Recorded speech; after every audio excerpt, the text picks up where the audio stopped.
O universo. Vasto, dinâmico e explosivo.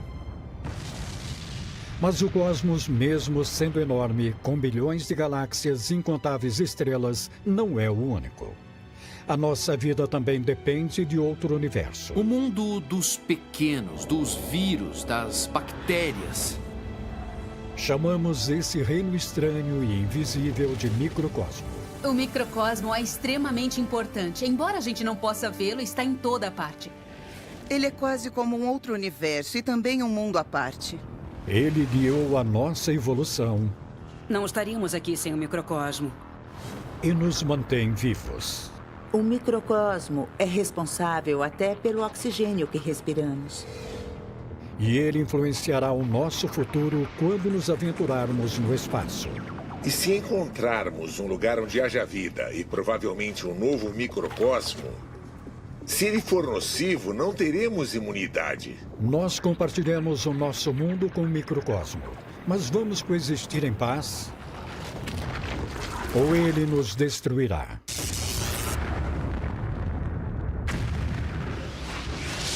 Como funciona o universo?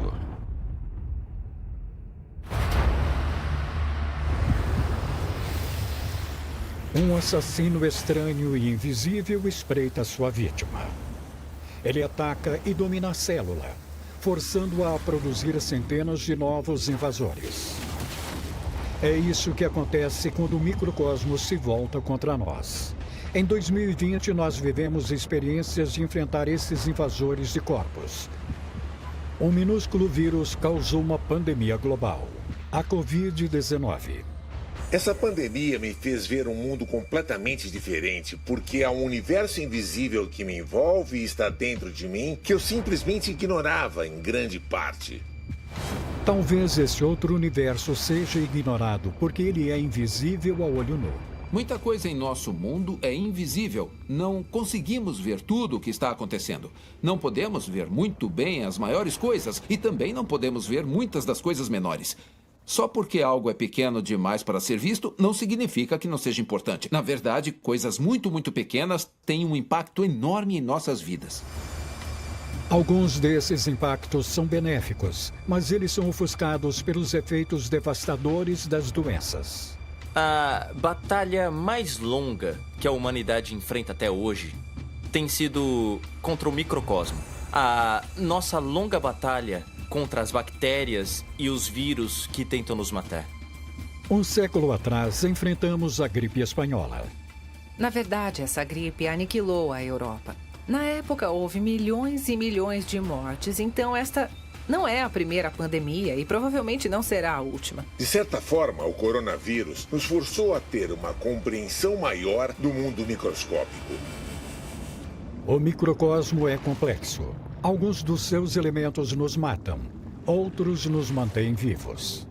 Acontece que o microcosmo é importante para a nossa sobrevivência, para que o nosso corpo possa fazer tudo o que ele precisa para viver, crescer e prosperar. A nossa vida depende do microcosmo. O ar que nós respiramos e o que está na superfície da Terra, à nossa volta, tudo é profundamente afetado pelo microcosmo. O invisível microcosmo age em todas as partes do mundo. Esse mundo que você não vê está em toda parte, de fontes termais geotérmicas a geleiras e chaminés hidrotermais no fundo do mar. Descobrimos que cada metro cúbico da atmosfera da Terra e seus oceanos contém milhões de vírus. Há mais vírus aqui na Terra do que estrelas no universo. Isso é inacreditável. Para se ter ideia do tamanho deles, seria como dividir a espessura de um fio de cabelo por 400. Mas se todos os vírus da Terra fossem colocados lado a lado, se estenderiam por 100 milhões de anos-luz. Isso dá 40 vezes a distância até a galáxia de Andrômeda. Isso nos faz perguntar de quem é este planeta, na verdade. Se você for parar para pensar nos números, este é o planeta dos vírus. O microcosmo também tem o controle do nosso corpo. Somos apenas parcialmente humanos. O fato de tão pouco do nosso corpo ser formado por células humanas, isso nos deixa perguntando do que o resto do corpo é feito. É impressionante que a gente divide o nosso corpo com mais de 380 trilhões de vírus. e mais de 39 trilhões de células bacterianas. O corpo humano tem, em média, mais células bacterianas do que células humanas dentro dele. Então, o que nós somos de fato? Eu me lembro de onde estava quando aconteceram certos eventos na história da ciência. Quando, por exemplo, detectamos 2 buracos negros colidindo e coisas desse tipo. E outro foi quando eu soube que quase metade do nosso corpo realmente não é humano. Ou seja, isso é maluquice. Para quem tem medo de bactérias, é algo interessante de saber, não é? As bactérias nos ajudam a digerir alimentos, a produzir vitaminas e até influenciam o nosso humor. Mas o que elas são?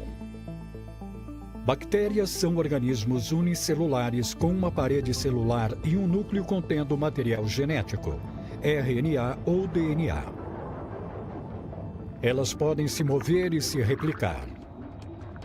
Os vírus são completamente diferentes. Há certos mistérios no universo que me fazem parar para pensar e me dão arrepios. E, estranhamente, um deles são os vírus. O mistério é como os vírus podem ter um impacto tão grande no mundo, apesar de seu tamanho minúsculo e aparente simplicidade. A maioria deles é apenas uma fita de material genético, às vezes envolvida por uma cápsula de proteína.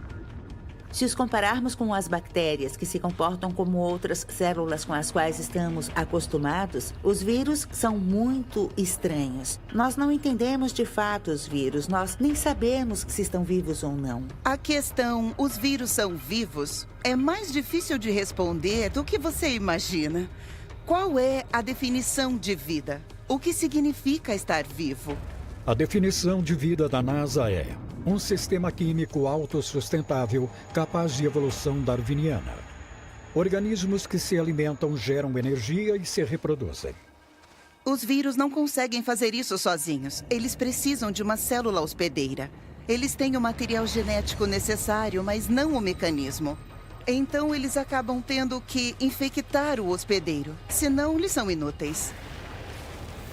Dentro do corpo do hospedeiro, os vírus se agarram à superfície das células e então tomam o controle. O ciclo de vida de um vírus é apenas atacar outra célula. Eles precisam injetar o seu material genético em uma célula viva. E aí a célula é dominada e começa a produzir cópias do vírus. Então eles têm que irromper dessa célula, quase literalmente, como aquele monstrinho do filme Aliens. Eles destroem tudo quando saem. Isso parece coisa de filme de terror mesmo.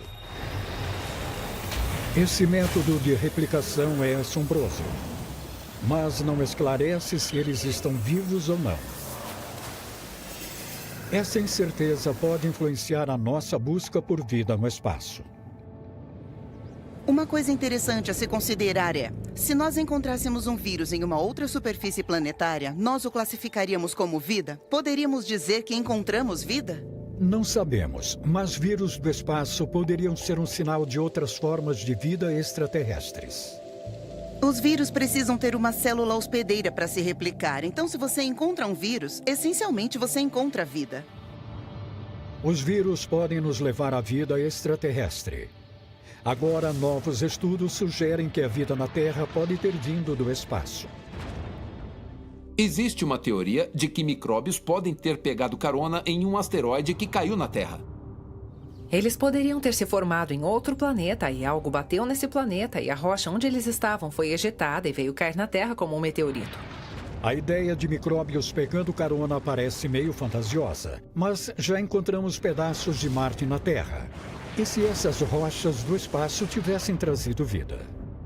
Não é completamente absurdo. Nós sabemos que rochas, por exemplo, lançadas de Marte vieram parar na Terra. Um impacto de um asteroide gigante em Marte pode ter arrancado fragmentos que vieram parar na Terra. Para entender como, é preciso voltarmos para os primórdios do Sistema Solar há 4 bilhões e meio de anos. Muitos planetas recém-formados orbitavam uma estrela nova, o nosso Sol. Esse sistema solar primordial era caótico.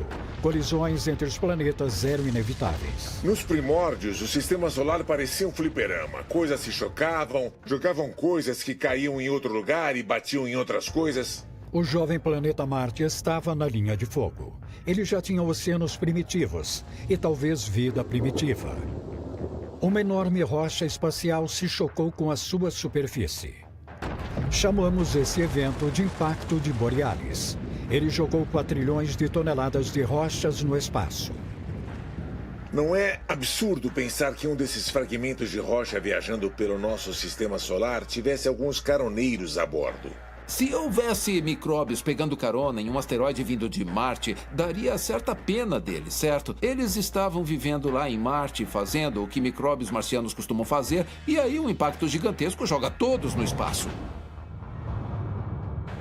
Para ir de um planeta até outro, uma célula teria que vencer barreiras. Seria quase como vencer um programa de sobrevivência. Ela teria que sobreviver a ser expulsa do planeta depois da colisão. Teria que sobreviver à jornada interplanetária dentro de um pedaço de rocha, sendo exposta ao vácuo do espaço sideral, aos raios cósmicos, à radiação ultravioleta. Ficaria ressecada e congelada. Mas a ideia de levar a vida pelo sistema solar ou pela galáxia em asteroides suscita uma série de problemas. Eventos como o impacto de Borealis ejetaram tantas rochas de Marte que houve muitas oportunidades de os micróbios avançarem pelo espaço. Mas será que eles sobreviveram à jornada? Para descobrir, os astronautas da Estação Espacial Internacional cultivaram bactérias simples do lado de fora no espaço.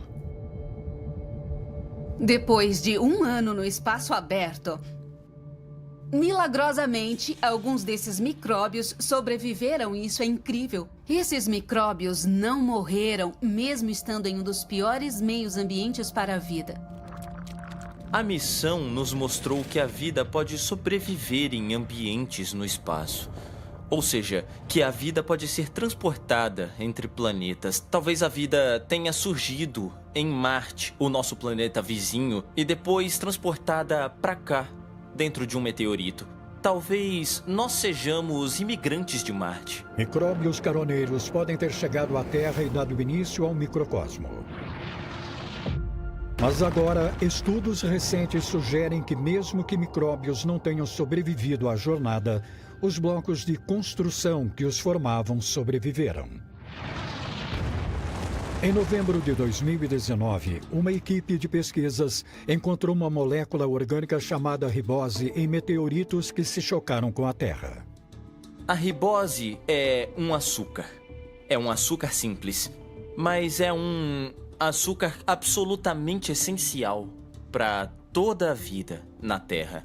A ribose é o açúcar que forma o RNA.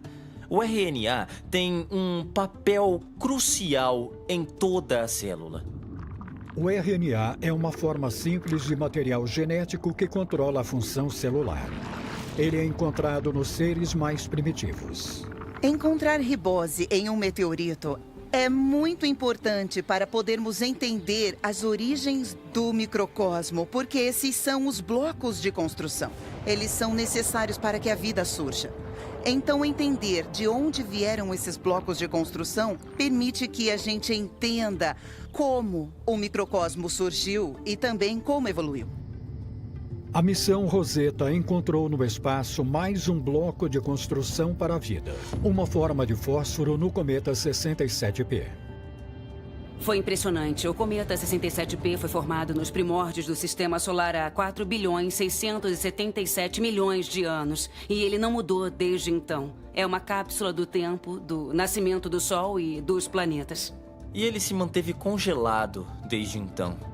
Então, essas formas de fósforo que nós encontramos no cometa 67P nos mostram o que existia na época em que a Terra estava se formando e quando a vida começou a surgir na Terra primordial. No sistema solar primordial havia muitos elementos químicos necessários para a vida.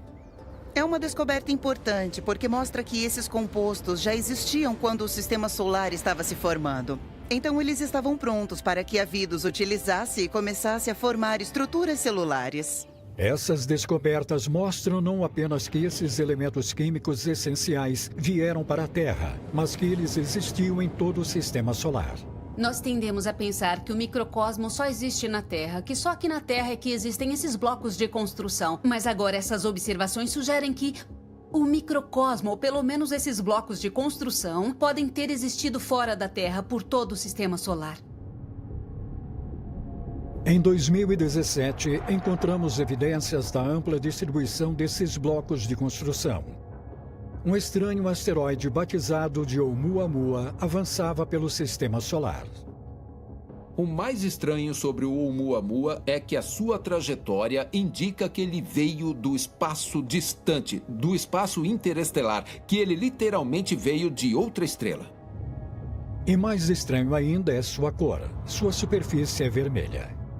E isso fez surgir muitas dúvidas quanto à composição dele e quanto à possibilidade de ele estar repleto de matéria orgânica que tende a ter essas cores, principalmente quando expostas ao ambiente espacial. Isso sugere que a matéria orgânica pode viajar pelo espaço interestelar. Eu acho perfeitamente possível nós termos recebido matéria orgânica, que são os blocos de construção da vida de fora do nosso sistema solar. Pode ter havido um sistema de transporte molecular através da galáxia. Podemos ter recebido matéria de outros corpos do nosso sistema solar e de corpos de fora dele, porque a matéria viajava. O Oumuamua é só a ponta do iceberg. Muitos visitantes interestelares devem passar pelo sistema solar o tempo todo.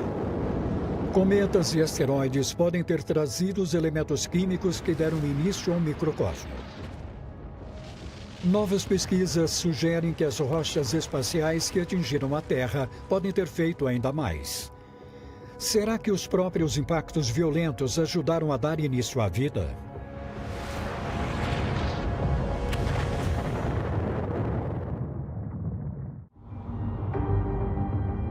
Como o microcosmo e a vida na Terra tiveram início?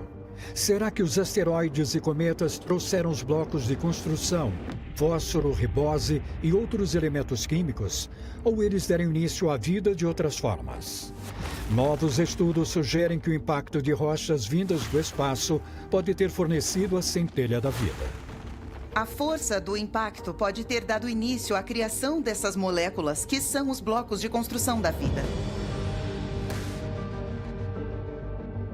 A energia do impacto teria quebrado e reformulado as moléculas, criando novos compostos.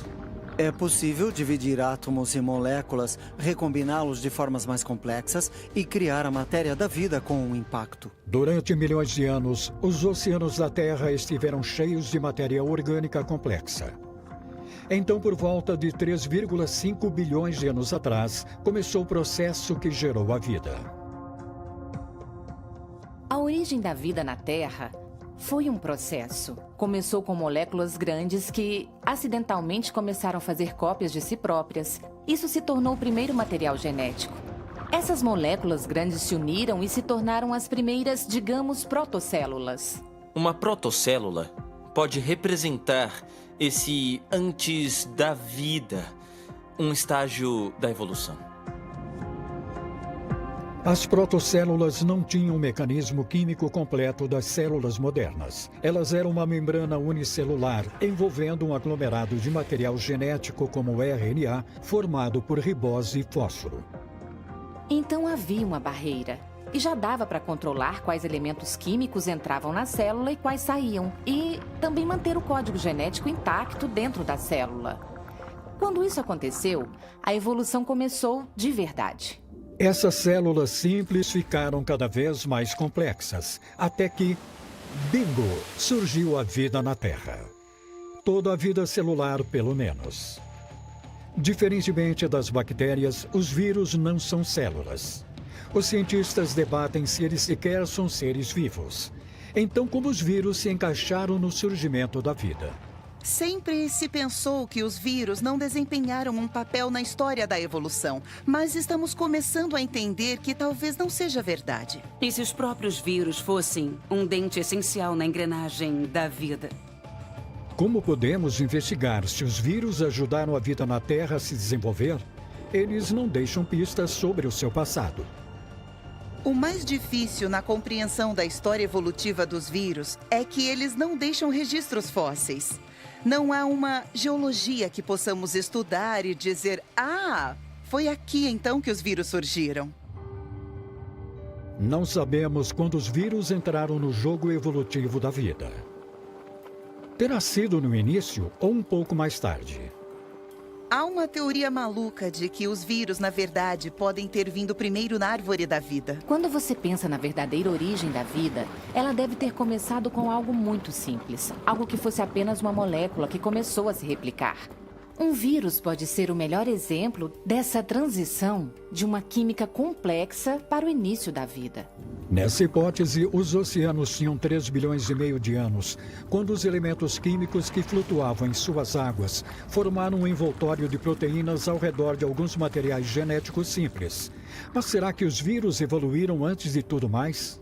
A falha nessa hipótese do vírus primeiro é que um vírus precisa ter um organismo hospedeiro para se replicar. Então, sem um hospedeiro, como um vírus se replica? E essa é a pergunta que precisamos fazer quando pensamos que o vírus foi o primeiro a surgir na árvore evolutiva. Os vírus modernos não conseguem se replicar sem um hospedeiro. Provavelmente, os vírus antigos também não conseguiam. Mas será que as primeiras células e vírus uniram forças de uma forma que beneficiou ambos? Algumas novas teorias sugerem que os vírus e a vida celular coevoluíram e até ajudaram um ao outro e possivelmente até ajudaram na evolução da vida humana. Como funcionou essa coevolução? Sabemos que os vírus atuais injetam o seu material genético nas células para manipulá-las. Talvez os primeiros vírus tenham manipulado os genes das células primordiais da mesma forma.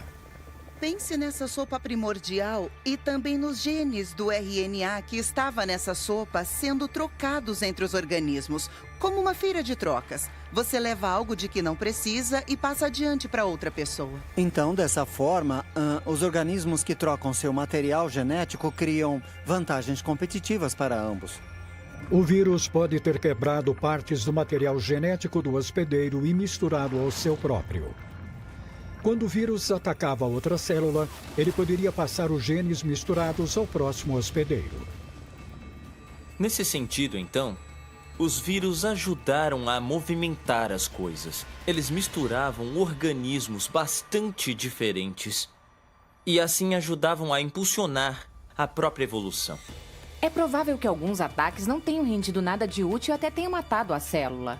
Mas se um ataque em 1 milhão mudou alguma coisa para melhor, tornando a célula mais complexa, mais apta a sobreviver, então essa célula se reproduziu ainda mais. Se células fortalecidas por vírus se reproduziram nos oceanos primitivos, com o tempo elas podem ter evoluído para seres mais complexos e, por fim, para seres humanos.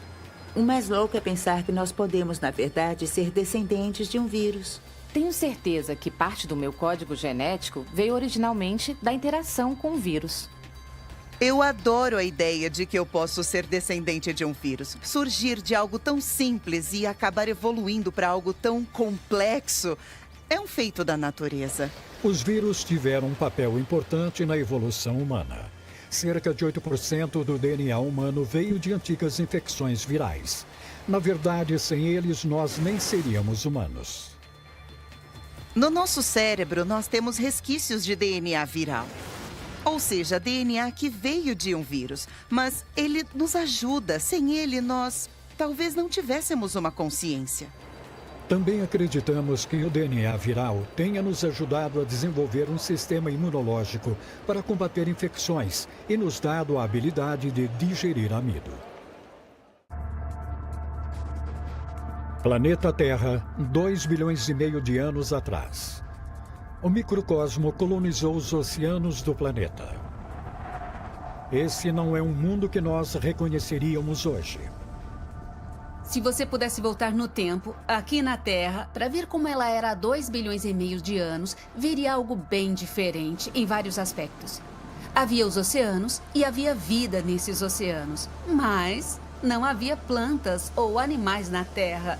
Só havia pedras.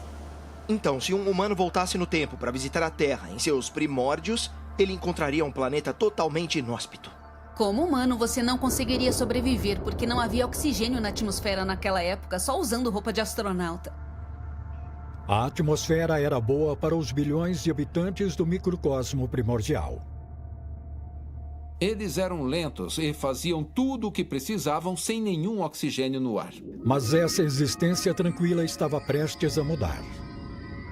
Durante muito tempo, as condições na Terra permaneceram iguais. Aí, cerca de 2,5 bilhões de anos atrás, uma falha evolutiva mudou tudo. Uma pista para essa falha é encontrada em estranhas estruturas semelhantes a pedras, os estromatólitos. Os estromatólitos são quase como cidades microbianas. Se você der um zoom enorme neles, você verá camadas sobre camadas de bactérias. Assim como os arranha-céus das nossas cidades. Esses edifícios microscópicos são repletos de cianobactérias. Essas bactérias são capazes de fotossíntese. A fotossíntese é uma reação química que ocorre dentro de uma planta, produzindo alimento. Hoje, ela é uma parte importante da história do nosso planeta. 2,5 bilhões de anos atrás, ela foi revolucionária. E começou quando cianobactérias antigas, semelhantes àquelas encontradas nos estromatólitos, sofreram mutação. Essa mutação permitiu às cianobactérias pegar a energia da luz do sol e utilizá-la para produzir açúcares a partir da água e dióxido de carbono. Isso deu às cianobactérias uma enorme vantagem evolutiva. Elas podiam produzir mais energia para elas próprias para que pudessem crescer e se reproduzir mais rapidamente. Para todo o resto, foi uma catástrofe. Isso produziu oxigênio como produto residual. Elas não precisavam de oxigênio, então o soltavam no ar, transformando a atmosfera da Terra durante milhões de anos. Esse subproduto, o oxigênio, é extremamente tóxico. O motivo do oxigênio ser tão perigoso é que ele é muito reativo. Ele adora se combinar com tudo. Pense num objeto enferrujando. O ferro enferruja porque o oxigênio está se combinando às suas moléculas. Chama-se oxidação. Então, quando o oxigênio começou a ser liberado, foi extremamente perigoso. O novo oxigênio se acumulou na atmosfera, matando espécies de micróbios em toda parte do planeta. Quando isso aconteceu, foi uma extinção em massa. Poderíamos classificar como um evento global de extinção em massa. Esse foi o nosso maior desastre ambiental. Provavelmente em toda a história da Terra até então. E eu nem mesmo sei se houve um maior até hoje. Essa pode ter sido a maior catástrofe da história do planeta. Esse foi o grande evento de oxidação e ele mudou a nossa atmosfera, mudou o nosso planeta. E cá entre nós, ele não parou por aí. Algo mudou de novo. Outra mutação permitiu que algumas dessas bactérias usassem esse oxigênio em seu próprio metabolismo, e isso foi uma mudança enorme. A capacidade de usar oxigênio foi um passo gigantesco. A beleza do oxigênio é que ele permite que o metabolismo processe os nutrientes muito mais rápido. Ele basicamente ajuda os organismos a queimar esse material, para que eles possam gerar muito mais energia muito mais rápido. Os organismos que descobriram como usar o oxigênio para respirar acabaram tendo um enorme impulso de energia e tiveram uma grande vantagem em relação a outros organismos. Isso forneceu energia suficiente para que os organismos se tornassem mais complexos, maiores e multicelulares. Então, a capacidade de usar o oxigênio em nosso próprio metabolismo foi uma verdadeira revolução. E assim nós pudemos evoluir de uma forma que jamais teria sido possível sem as cianobactérias. Organismos se tornaram mais complexos. Seres unicelulares se tornaram multicelulares. Esse acúmulo gradual de oxigênio na atmosfera da Terra foi crucial para a explosão de animais multicelulares e da vida que ocorreu como resultado disso. E foi um dos eventos mais importantes da história da Terra. Foi uma transformação completa da atmosfera da Terra e da sua paisagem. Foi aí, então, que a Terra Verde começou a se desenvolver. O grande evento de oxidação mudou o curso da evolução, levando ao nosso mundo complexo. Agora, mais de 2 bilhões de anos depois, respiramos graças ao microcosmo. Você já se perguntou de onde vem todo o oxigênio que respiramos no ar? Nós sempre pensamos nas plantas e a resposta geralmente é: ele vem das florestas tropicais. Mas a verdade não é bem essa. A maior parte do oxigênio da nossa atmosfera não vem das florestas tropicais, mas de micro-organismos. Primavera de 2020. Imagens de satélite da Terra revelam desenhos de redemoinhos nos oceanos. São enormes formações de seres microscópicos chamados de fitoplâncton. O fitoplâncton, que faz a fotossíntese, é muito importante porque, em massa, ele produz mais oxigênio do que todas as florestas tropicais da Terra somadas. As florestas tropicais são responsáveis por 30% da renovação de oxigênio. O fitoplâncton, composto pelas menores plantas da Terra, por 50%. Mesmo hoje, quando você respira, você está respirando os produtos do microcosmo. É preciso realmente enfatizar a importância do microcosmo. Só pelo fato de estar falando com vocês, por estar inspirando e expirando, eu não conseguiria fazer isso sem os menores organismos do planeta. O microcosmo nos deu a vida. Agora ele pode nos aniquilar. O aquecimento global está liberando bactérias e vírus potencialmente letais. Será que teremos um apocalipse zumbi microcósmico? Sibéria hoje em dia. As temperaturas em ascensão estão derretendo o pergelissolo ártico, revelando o solo que esteve sob o gelo durante dezenas de milhares de anos.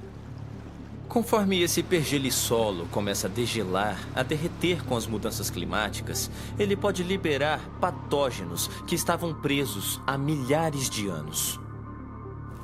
Em 2014, pesquisadores investigaram o derretimento na tundra siberiana, uma região maior do que os Estados Unidos.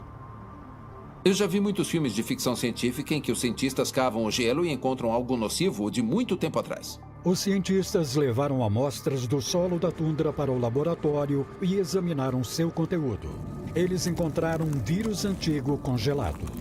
Um vírus totalmente congelado de 30 mil anos atrás. Não parece o começo de um filme de terror em que os cientistas encontram um segredo enterrado na natureza e aí eles abrem e liberam o vírus na Terra? Como num filme de ficção científica, a equipe inseriu o vírus em amebas, seres unicelulares vivos, para ver se o vírus ainda agia.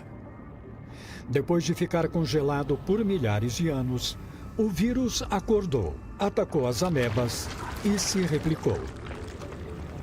Trazer esse vírus antigo de volta à vida foi como ressuscitar um morto. Os cientistas não faziam ideia de como esse vírus zumbi se comportaria. Ele tinha algo muito diferente. Ele era enorme comparado aos vírus normais. Ele era muito maior do que qualquer vírus que já tínhamos visto. Esse é o Golias dos Golias entre os vírus. Tão grande que ele parecia mais uma bactéria do que um vírus. Nós chamamos esses vírus gigantes de mimivírus porque eles parecem outros micróbios como as bactérias. Uma das semelhanças entre o vírus e as bactérias é a quantidade de material genético. Ele tem 900 genes, 8 vezes mais do que um vírus comum. Os vírus são muito simples. Eles não exigem muitos genes para funcionar. Mas esse vírus tem muito mais genes do que o necessário. Afinal, o que ele faz com esses genes a mais? Hoje nós encontramos outros mimivírus. 20 anos atrás, nem fazíamos ideia de que esse tipo complexo de vírus existia. Ainda não sabemos o que todos os genes a mais fazem. Esse tipo de vírus pode até ser capaz de gerar sua própria energia, o que faz com que seja mais próximo das bactérias do que de outros vírus.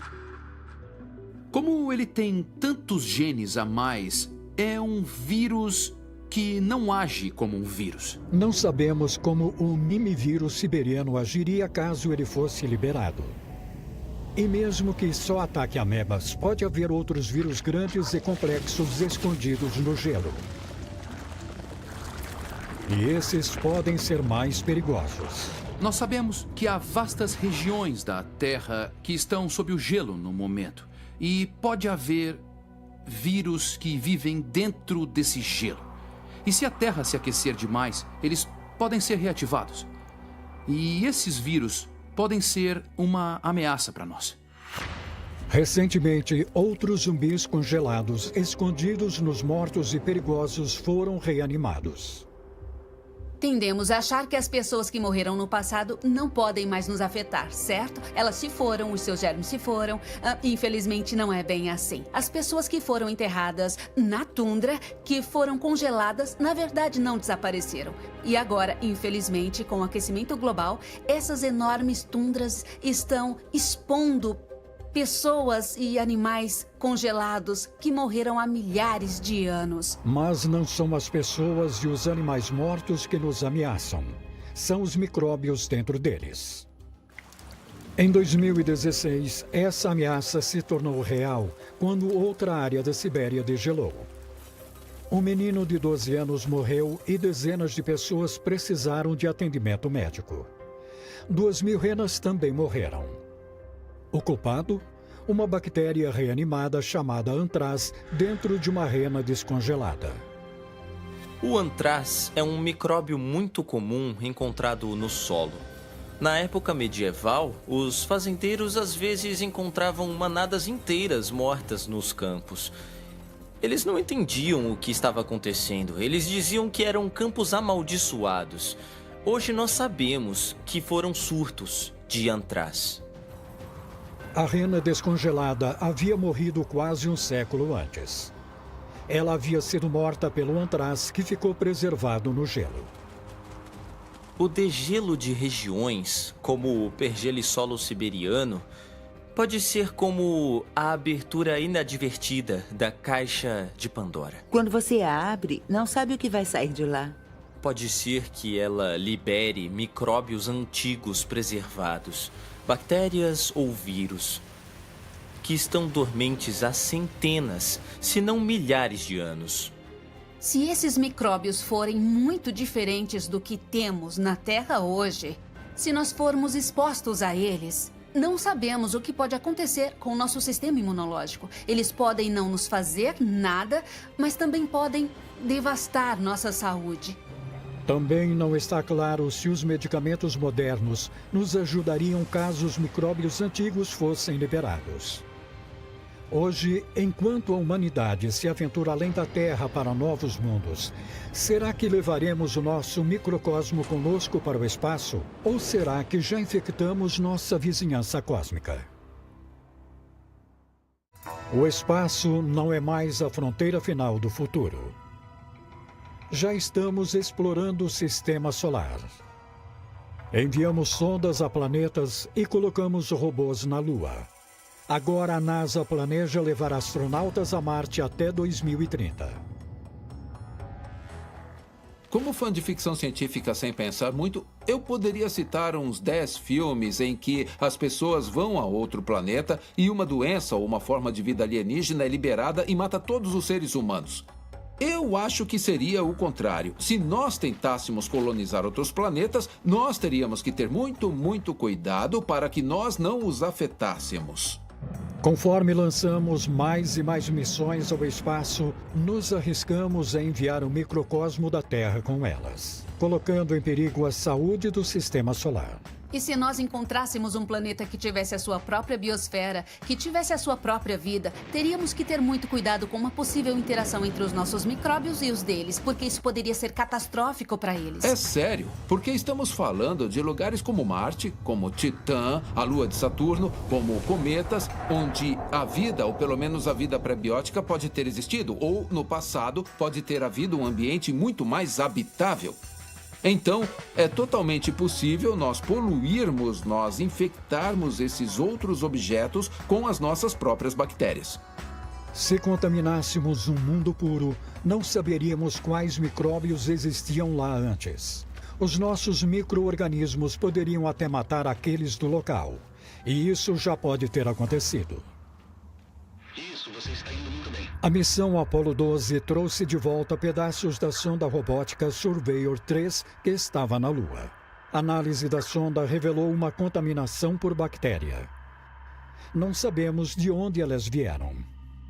Se essa coisa foi infectada antes de a enviarmos à Lua e ela ficou na superfície lunar 2 anos, no vácuo, com mudanças de temperaturas, com a radiação do espaço, isso nos mostra que nós podemos infectar outros planetas e devemos levar isso muito a sério. Nós estamos dando um gás nas nossas missões espaciais. Estamos enviando sonda após sonda para todo o nosso sistema solar. Não mandar as nossas doenças para outros planetas em nossas naves é uma preocupação que nós sempre precisamos ter. A NASA toma todos os cuidados. Antes de enviar uma nova sonda, uma equipe de proteção planetária limpa cuidadosamente cada centímetro dela. Nós limpamos a nave espacial, desinfetamos tudo. Ela é construída e mantida em uma sala limpa, que tem pressão para expulsar a poeira para fora. Todo mundo usa roupa de proteção, então ninguém toca em nada diretamente. Mas mesmo isso não é suficiente porque os micróbios são muito resistentes. É ainda mais difícil matar os passageiros clandestinos microscópicos se eles estiverem viajando dentro do astronauta. Num futuro não muito distante, nós não enviaremos exploradores robóticos ou sondas para Marte, mas pessoas. Um organismo sujo, cheio de impurezas, como o meu corpo. Não dá para esterilizar um humano, nem dá para retirar as bactérias. Nós precisamos saber que estamos levando o microcosmo conosco e que podemos mudar completamente outros mundos sem sequer notar. O nosso impacto pode ser simplesmente devastador em planetas que têm ou não têm vida ou estão formando a vida. Então, nós precisamos levar essa responsabilidade a sério e ter cuidado como nós o exploramos. Os seres humanos têm a responsabilidade de manter a segurança do cosmos. O nosso histórico na Terra não é bom. Quando pensamos no padrão de exploração ou de colonização que nós humanos adotamos, somos extremamente invasivos, deixamos muita destruição pelo caminho e temos que pensar se é isso que vamos fazer quando começarmos a explorar e colonizar fora da Terra. Como os vírus, insistimos em nos espalhar pelo nosso mundo, pelo nosso sistema solar. Há uma boa chance de nós causarmos destruição aonde formos. O nosso relacionamento com o microcosmo é complicado. Ele matou milhões de pessoas, mas sem ele, nós não estaríamos aqui. Este período que estamos vivendo nos fez refletir sobre o microcosmo. E quanto mais entendemos esses micro-organismos, mais poderemos lidar com o que está havendo hoje. A crise do coronavírus nos faz lembrar que precisamos respeitar o mundo que não conseguimos ver e reconhecer que o microcosmo é tão importante para nós quanto o grande universo. É muito fácil, principalmente neste momento da história, ouvir a palavra vírus e pensar que eles são nocivos, que são perigosos. Mas lembre-se que você mesmo também é um ser formado por vírus. Até onde nós sabemos, o microcosmo sempre existiu. Os micróbios estavam aqui antes e provavelmente estarão depois de nós. E precisamos deles para viver. O microcosmo é absolutamente essencial. Nós não funcionaríamos, não sobreviveríamos, não estaríamos aqui sem ele. Mas ele é igualmente o nosso maior aliado e o nosso maior inimigo.